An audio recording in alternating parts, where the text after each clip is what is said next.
Hello, everyone, and welcome to today's Using Informational Interviews to Change Careers, Land Jobs, and Build Your Network webinar, brought to you by your Vanderbilt Alumni Association. I'm Lauren Oberstedt, Executive Director of Alumni and Student Engagement, and I'm so glad you could join us from wherever you are this afternoon. Today's webinar will be wrapped up within an hour, lasting around 45 minutes, with time at the end for questions. Please type your questions as you have them in the questions box, and we'll make sure these are addressed before time is up. We are recording today's presentation and we'll share a link with you via email later this week. Our presenter today is life and career coach Noelle Janka. Noelle graduated from Vanderbilt in 2007, and in her work every day she supports change makers in up-leveling their career, health, and contribution. She helps clients clarify their vision, set meaningful goals, and enroll the support they need to score these goals. Before becoming a coach, Noelle worked on political and environment campaigns, managed a corporate sales team, helped start a bike advocacy nonprofit, was recruitment director at Green Corps, and organized educational events about the Middle East and North Africa at Harvard Kennedy School. She's quite a Renaissance woman. So Noelle, thank you so much for being with us today. Thank you so much, Lauren. It's such a pleasure to be here, and I'm excited to be with all of you. My presentation's not super long, so there's going to be lots of time for questions. So definitely, write some questions down as you go, put them in the chat, and I'll be really excited to answer them when we get to the end.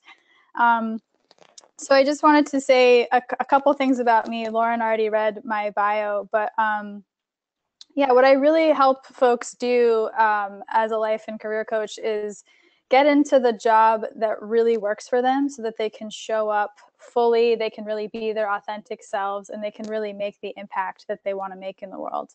And I'm a lot of what I support folks with, I've been through it myself. Like as Lauren mentioned, I've had a ton of different jobs in a ton of different sectors for different reasons. I mean, part of that was circumstantial, needing to move and that kind of thing. But I was also, especially in my 20s, just interested in a lot of different things. And I became a really good chameleon. I became really good at doing research to figure out where I could fit myself and what I really wanted to do. And then I also got really good at talking about my skills in different contexts. And that's one of the things that I support people with today. And so I wanted to say a little bit about why informational interviews. These are some of the informational interviews are one of my absolute favorite tools to talk to people about. And the reason why is they can really help you have a more effective and efficient job search. They can help you get the information that you need to do something different, and they can help you get the connections that you need to do something different. Because often, when I work with people, what I hear from them is, I'm scared to leave my current job because it's really great and I don't know what's on the other side if I go somewhere else. Or they say, I don't really know what else is out there. Or I know what my dream job looks like, but I'm just worried that it doesn't exist. Like, I just don't think it's out there. Like, I think I'm asking for too much. Or people will say, like, I know what I want, but I don't know if I have the confidence or the skills or the experience to get what I want. And the thing is, you can get all of those things cleared up through informational interviews. That's part of why they're so great. And the other thing that I come across is people have already been job searching for a while and they're discouraged because they've been applying to jobs and just sending their resumes and cover letters out into the ether and just hoping for the best. And that can be really, really hard when you do that a lot and you don't get the response that you're looking for. And so what I suggest to so many people is before you decide to start a business for yourself or before you decide to change careers, go through this process of talking to people, of having some of these informational interviews. And so what is it actually, an informational interview? The purpose of it is to learn and gather information about a field or an industry from someone who really knows it, someone who knows it firsthand, ideally somebody who's been in it for a while. And while an informational interview could lead to a job, the purpose of it is not necessarily to get a job. It's really just to get information. And I think it's really your best tool to go from being overwhelmed, like not knowing what your choices are, not knowing what's out there, to getting clear. Sometimes they're even, and I'll talk about this, but sometimes they're even good at getting clear on what you don't want, which can be really helpful. So what are some signs that it might be a good time to do some informational interviews? First is you want a different career, but in a different industry, and you just don't know that much about the industry or how to get into it. You don't really have existing contacts in that industry. You want to stay in the same industry, but you want a different role or a different work environment. People come to me a lot because they love the work they do, but they have a toxic work environment. So they just need to find a different place to do the work they want to do so they can really shine. People want to start their own things, right? So like, let's say you want to start a food truck and you have a little bit of experience in food service, but you have no idea how to run a food truck. That'd be a great opportunity to talk to some people that do some informational interviews with them. Another example would be that you're contemplating a career move like a year or two from now, and you just kind of want to start building your network now and seeing what's out there, see which companies sound appealing, see what might be a good fit for you. Or finally, like, especially for people that are early in their career development, maybe recent graduates, if you're in a place where you're like, I don't know what I want to do next, there's so many things I'm interested in, I don't even really know what I'm good at yet. Talking to people through informational interviews can be a great way to start to sort that out for yourself. And so, you know, if you're somebody who is in a job search, I highly recommend like having a distinct informational interview period of time and then let yourself apply to jobs, because you'll learn so much more and you'll have such a better experience with the job search when you get there. So how informational interviews can support you. They're good, like I said, for exploring a new industry, learning more about a specific company or organization to see if it's a good fit. It's an opportunity to connect with people in your current field or your desired field. It can be a great way to, if you're not trying to change industries, but you're just kind of wanting to connect with more people, it can be an opportunity to talk about collaboration, just learning more about what other people are doing, best practices. And then it can be a great way to build connections for a future job search. It can also really help you get clear on your next step. Like if you know that you want to get into law, you know you want to get into law, but you're not sure if law school is in fact your next step or which law school you should go to or what kind of law you want. Informational interviews are a great way to sort all of that out. And then I just want to dive in a little bit more, like what can you get from informational interviews? So I've summed it up into these 4 things. You can get clarity on what you want, what you don't want. You can get information, obviously. You can get connections, and you can get practice. So I'll dive a little bit more into each of these 4. So in terms of clarity, like I mentioned before, informational interviews can help you get clear on what you want in terms of, I had a client recently who really wanted to get into work in the new economy. And but she didn't know what kind of role she wanted. She had particular experience in management and nonprofits, but she didn't know she didn't really want to continue to do nonprofit management. She wanted to sort of take on a different role.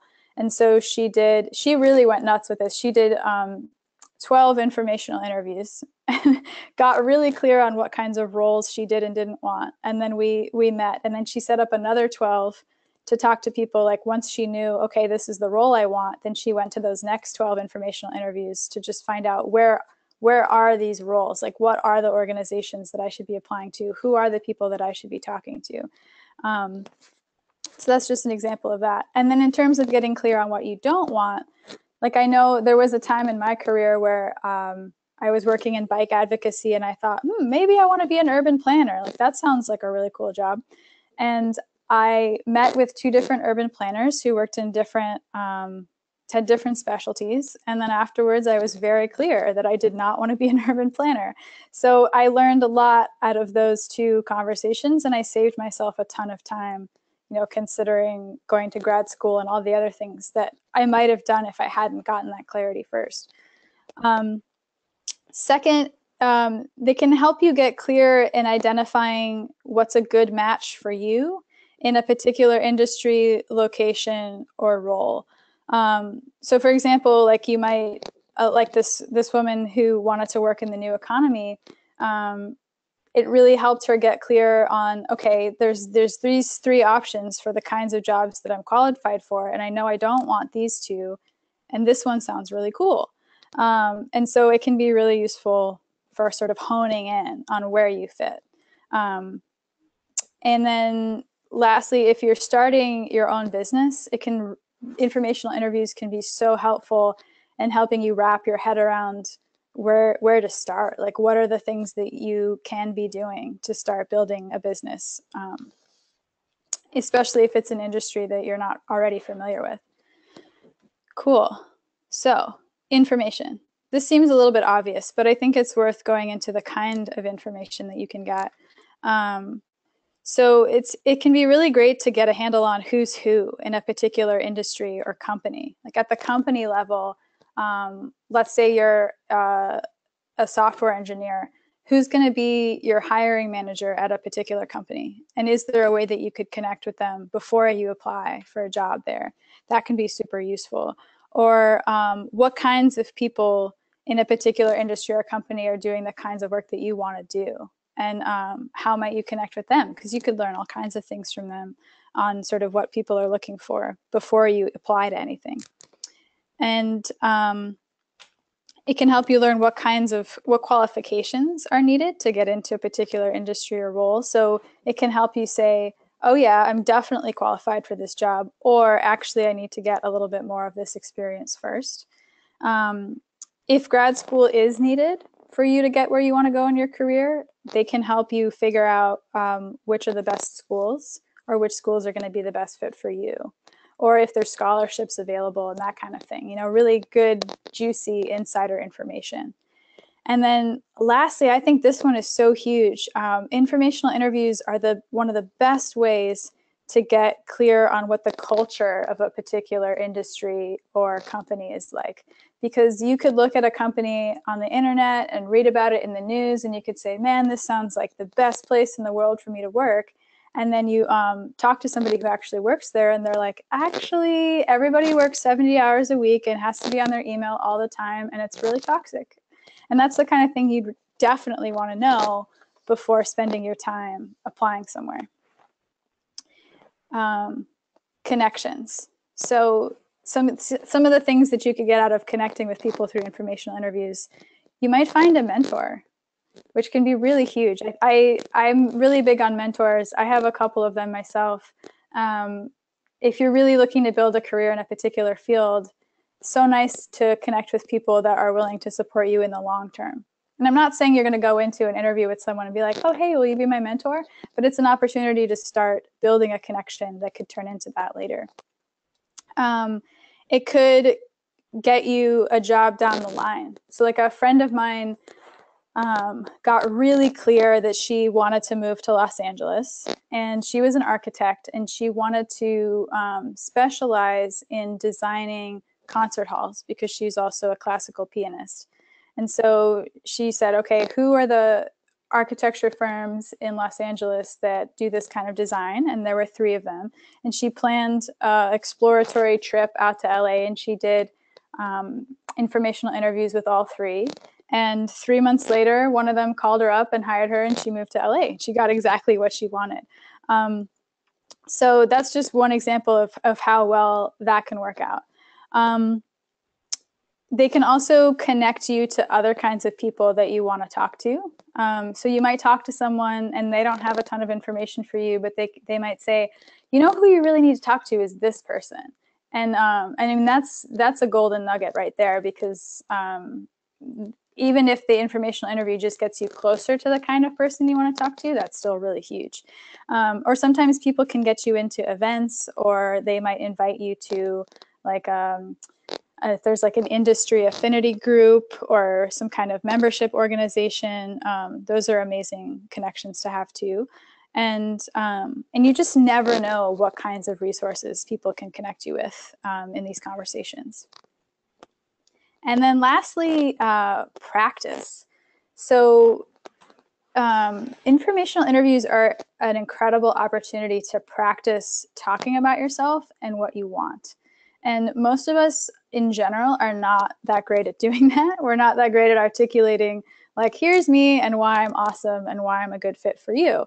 And so every time you can talk to somebody about that in sort of a low pressure setting where you're not in an interview, it's great. Because if you have, 4 or 5 or even more than that chances to do that before you get in front of a recruiter or a hiring manager, you're gonna be that much more relaxed when you get into the interview, and you're gonna be that much clearer on what they're looking for and how you can meet that, what you can offer them. So I think in that way, it's really, really huge.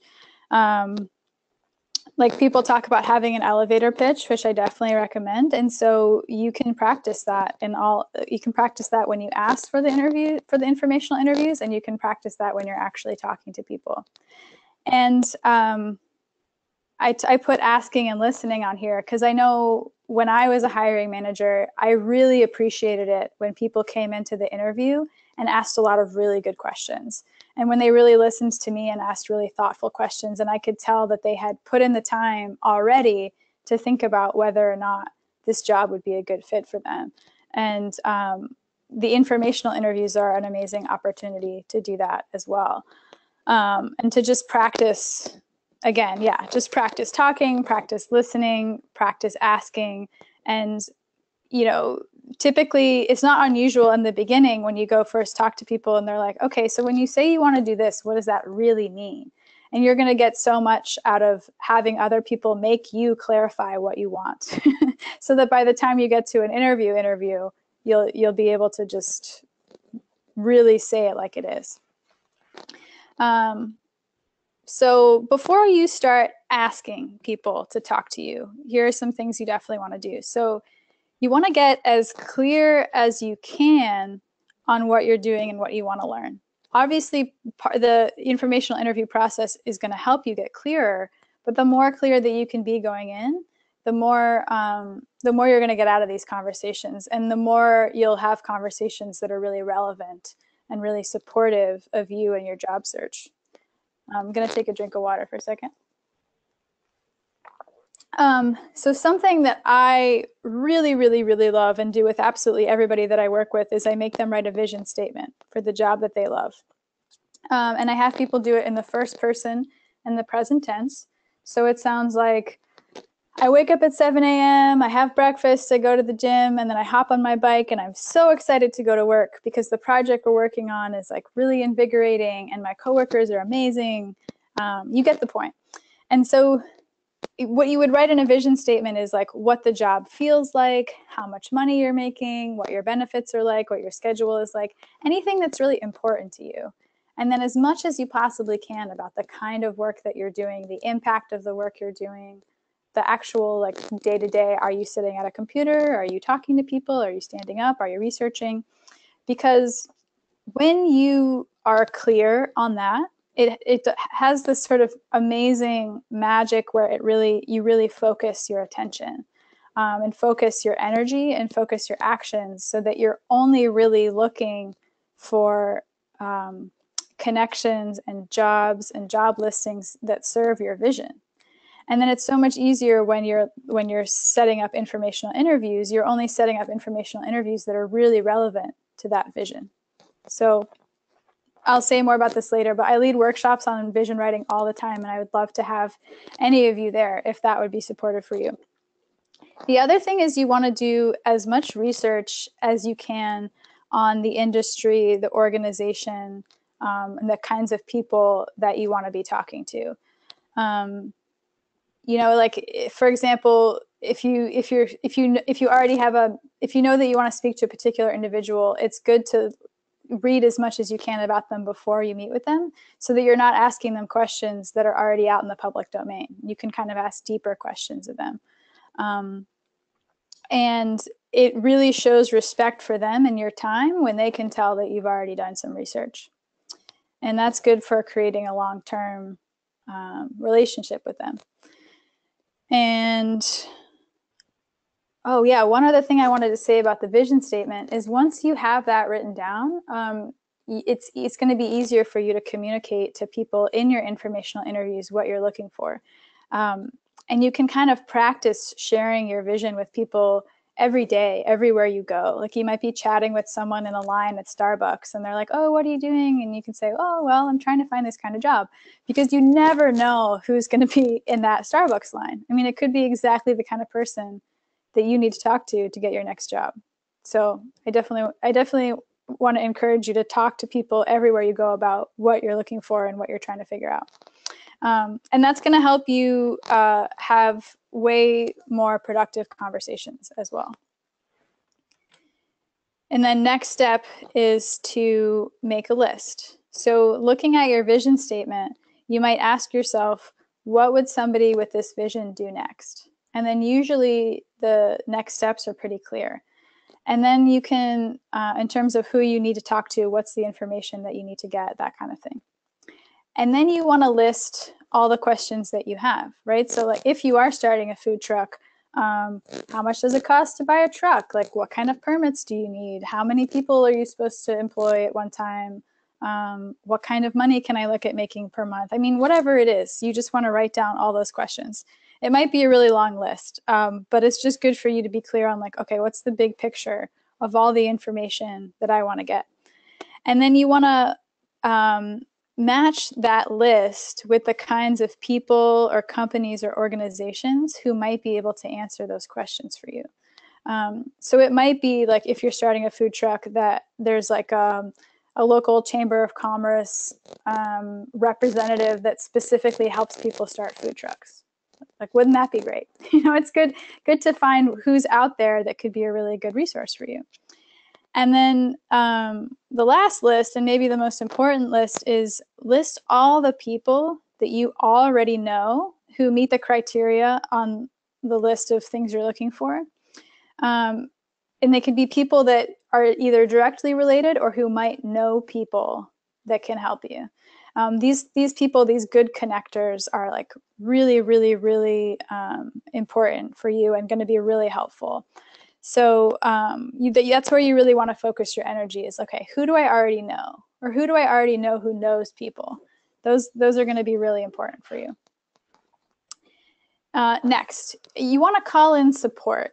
So of course, depending on where you're at and what you're looking for, it's often not appropriate to just put up a post on LinkedIn or Facebook or other social media and be like, hey, I'm job searching.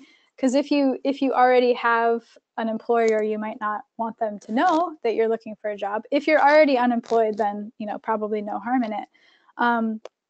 But it can be good to share your vision with people in your life, like colleagues, acquaintances, friends, even family, and just say, hey, this is what I'm looking for. Who do you know that could be helpful? Who do you know who could help point me in the right direction?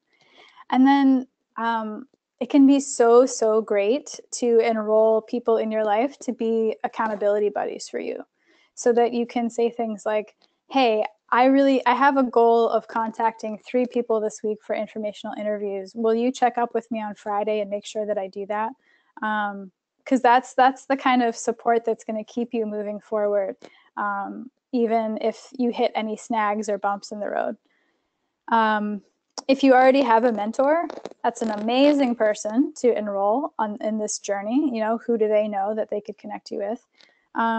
This could also be a great place to work with a coach like me or somebody else to help you get crystal clear on who you're asking and what for, and to support you in continuing to move forward on this process.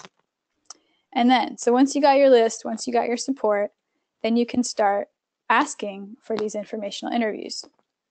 So it's always best if you can get introduced to somebody by a mutual connection. It's just way more likely that the meeting is going to happen that way. So like I said, those good connectors, ask them to do that for you, whether that's in person or intro email is also great. But let them take the lead, because usually they know the person better and they'll know how to get in touch with them. Second, you want to identify and contact leads that you find either through LinkedIn or through Google searches or networking events, and then email or call them and ask for a meeting.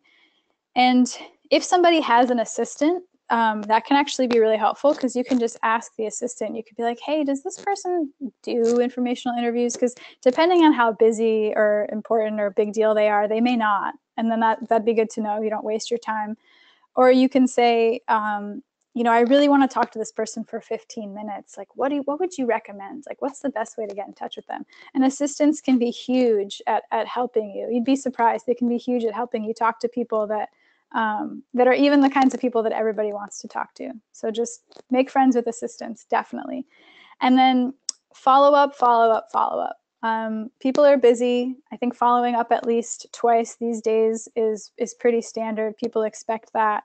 And I know in my experience and my clients' experience, so often people will be like, oh, hey, thank you so much for pinging me. Thanks for following up with me. I've been meaning to get back to you. So definitely follow up.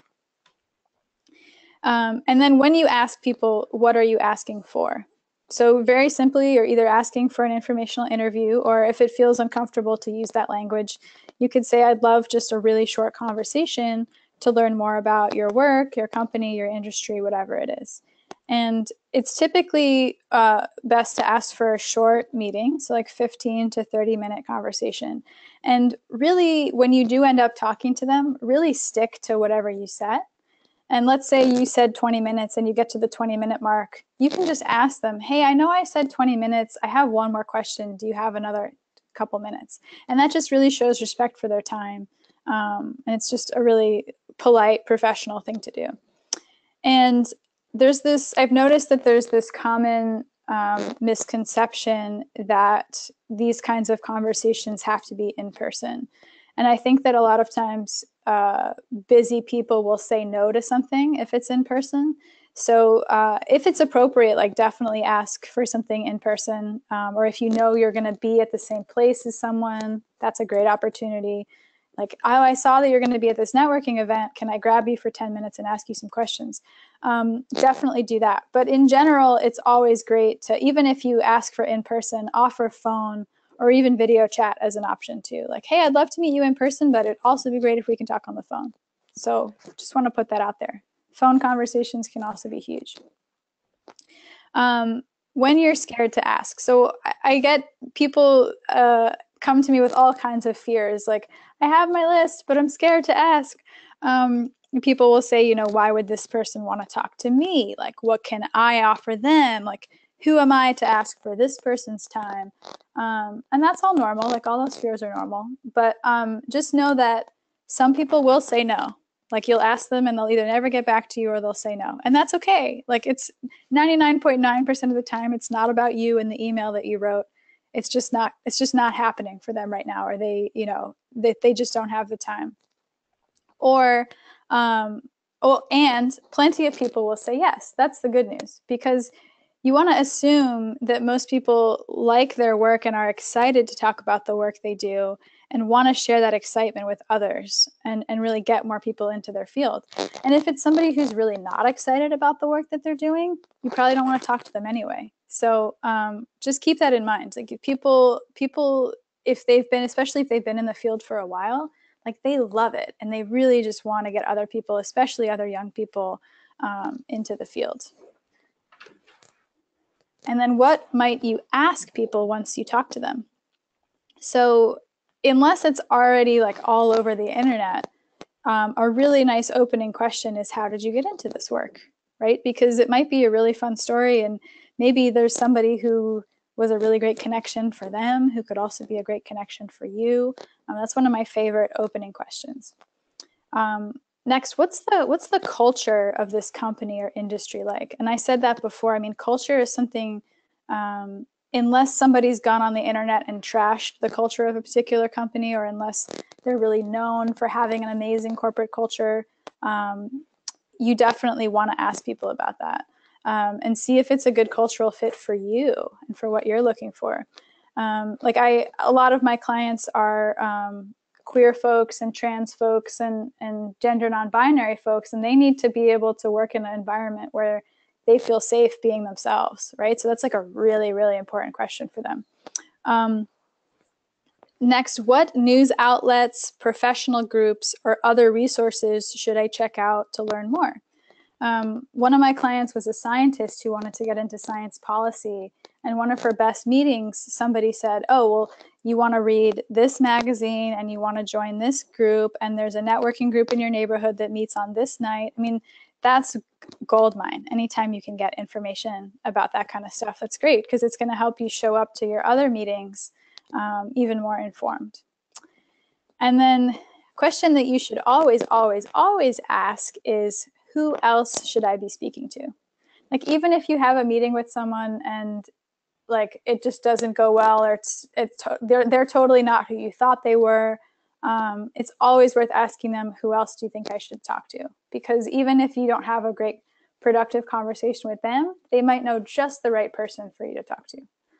And then I always recommend asking too, is it all right if I follow up with you if other questions come up? Because inevitably other questions will come up. And it's also a nice way to continue to build a relationship with someone. You know, like if you're able to email them in 2 weeks or 3 months and ask them a follow-up question, then they're also keeping you in mind going forward. So especially if you're looking for jobs, you know, if you keep contacting them, then they're like, oh yeah, George, right, he needs a job, I have a job. So that's always a good practice too. And then thanking people. So you know, if you have the time and you want to send people snail mail thank you notes, I mean, that's huge. Everybody loves that. But email thanks are really great and really effective. And it's nice if you can tell people what you got out of the conversation with them. Tell them what you learned from them, because that's going to make them feel like it was really worth their time and like they really were a contribution to you. Because people love helping people. And if they know that they helped someone, it just like gives them all the warm fuzzies and makes them more likely to help again in the future.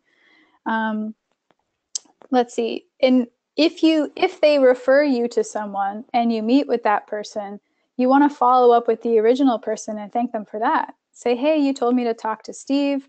I talked to Steve. We had this great conversation. He's connecting me with this other person who I think can give me a job. Thanks so much. Because again, that gives them more of the warm fuzzies, helps you establish a connection with them over time. It's just a really, really good practice to do. And then if it's appropriate, you want to offer or ask them to support them, like the person that you have the informational interview with. Even if you think there's like nothing that you could possibly do for this person, it never hurts to say, hey, is there any, I really appreciated you taking the time to do this. Is there anything that I can support you with? And you know, tons of people will say, no, I'm all set. But then someone might be like, oh yeah, actually, I'm doing this event. Could you invite some people to it or something like that? And that's like, again, a really nice way to continue to build the relationship and to just show your gratitude for their time. And as much as I think informational interviews are amazing, there are some other tools that can really help you on your career journey, your career exploration. Like one of them is taking a class, if you have the capacity to do that. Especially, I know people who work in academia will often get to take classes for free or for a super discount. And that can be a really nice way to just explore different fields and different options and see what it feels like. For example, I thought for a long time that I wanted to be a journalist. I was looking at journalism schools, and then I had the opportunity to take a freelance journalism course, and while I was working at Harvard. And it was so great. And the teacher was a working journalist, and she was so real with us about what the whole industry was like and what it really took to be successful. And I loved the class, but I knew at the end, I was like, nope, definitely not going to be a freelance journalist. And it was so useful to have that experience. So I really recommend that if that's a possibility for you. You can attend a workshop, depending on the field or the industry that you're trying to get into. There might be an opportunity to dip your toe in that way.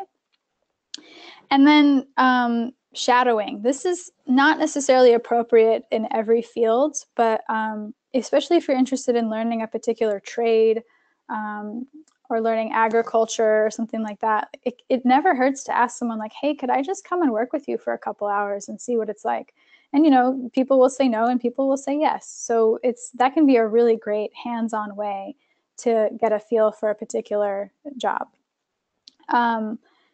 And then again, depends on kind of where you are in life and what you have the capacity for, but interning or volunteering for an organization can be huge, not only for you to gain experience, but experience that you can put on your resume, but it's a huge, huge, huge way to build connections too. I mean, if you've already been volunteering at an organization for 2 years, when a job opens up, and you want to apply for that job, and they're comparing you to people they don't know, I mean, that gives you a huge leg up.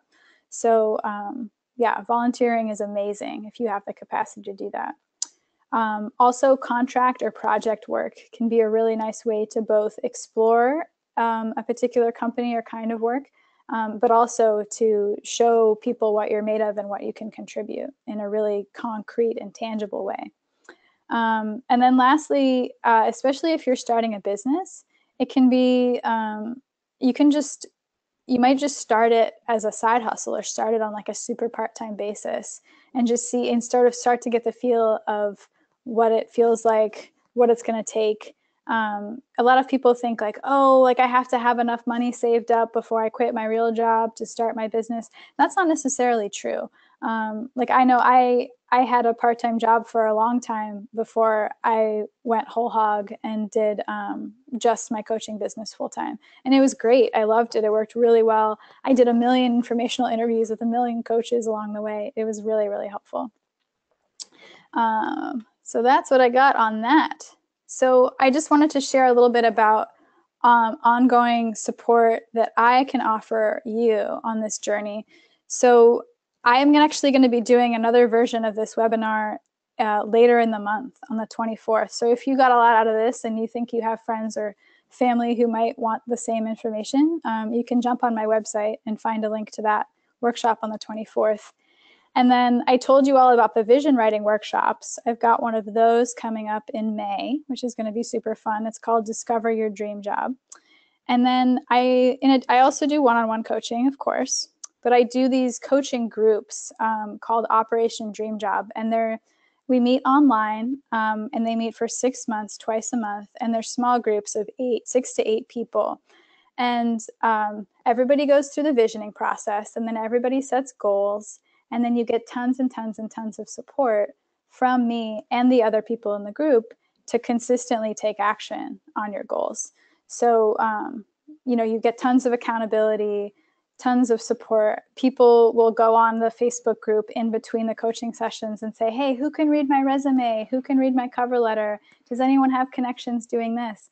And it's a really, really fun and really effective way to figure out what your next career moves are and take action on them, whether you're starting a business or trying to find your next job.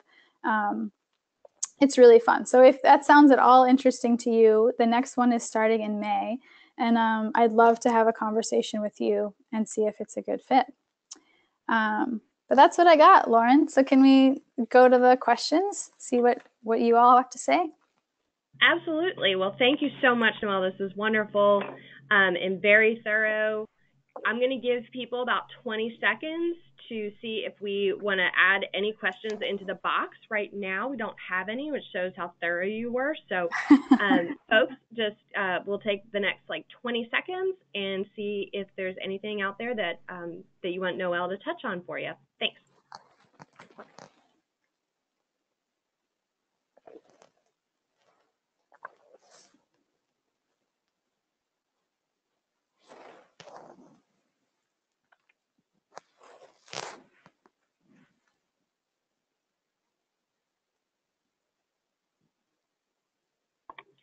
All right, I think we are, oh, wait, I see one question coming through here.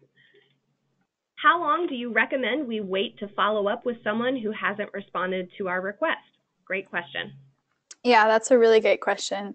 Yeah, I think that some of it is kind of intuitive, like what you think about this person and what they're up to. But I would say definitely don't wait longer than a week. I'd say for the first follow-up, 3 days is ideal. And then for the second follow-up, maybe 4 or 5 days. And then maybe you follow up again 2 weeks later, because who knows, they could be on vacation or something like that. That's what I usually recommend. But if you have a sense that, the other thing is that it depends kind of on the industry, right? Like if somebody is working in a legislature, in the state legislature that meets part-time, and you know that their legislature is in session right now and it's not going to be in session in 2 weeks, then you might wait a little bit to follow up with them and be like, and you might even say that like, hey, I know that, the legislature's out of session now. I'm sure you were really busy, so I wanted to follow up. I mean, that shows a lot of respect, and it shows that you've done your research and that you have some sense of what they're doing. So that's what I mean when I say like some of it's kind of, use your best judgment on that front. That's a great question. Great. Okay. I have 2 more questions. One person is asking if you can put up the thank you note slide again so they can double check what they read. And also, I will be sending out an archive of this to you all this week as well if you didn't get a chance to write everything down. Another question is, any thoughts on how to find time to explore new possibilities when you already have a full-time job? Yeah. In terms of, I might need more information on that question. In terms of like when you meet with people? When can you schedule it in your schedule, when you're so busy with full-time jobs? Do you do it like breakfast time, lunchtime, after work? How do you balance all of that out? Yeah. Okay, that's a great question. Yeah, I think you squeeze it in when you can. Like if you can do a 20-minute call on a lunch break, that's great. Sometimes other people are, if they have the same hours as you, they might be really game to do a call at 7:38 in the morning. You never know. And then if you're working with any kind of time difference, like if you're talking to people in different parts of the country, that could work in your favor. Or it might mean that you have to be a little bit creative about when you talk to them. And then after work is totally reasonable too. I don't know, like in Boston where I lived for a long time, all the networking events were right after work. So that's a great time to connect with people as well. Okay, great. Well, thank you so much, Noelle. Thank you for this wonderful presentation, and to all of you for participating. Be looking for an email later this week with the link to the recording of today's presentation and a request for feedback. We're always looking to improve upon our offerings to alumni, so let us know how we can best support you. Thanks again for joining us, everyone. Hope you have a great day.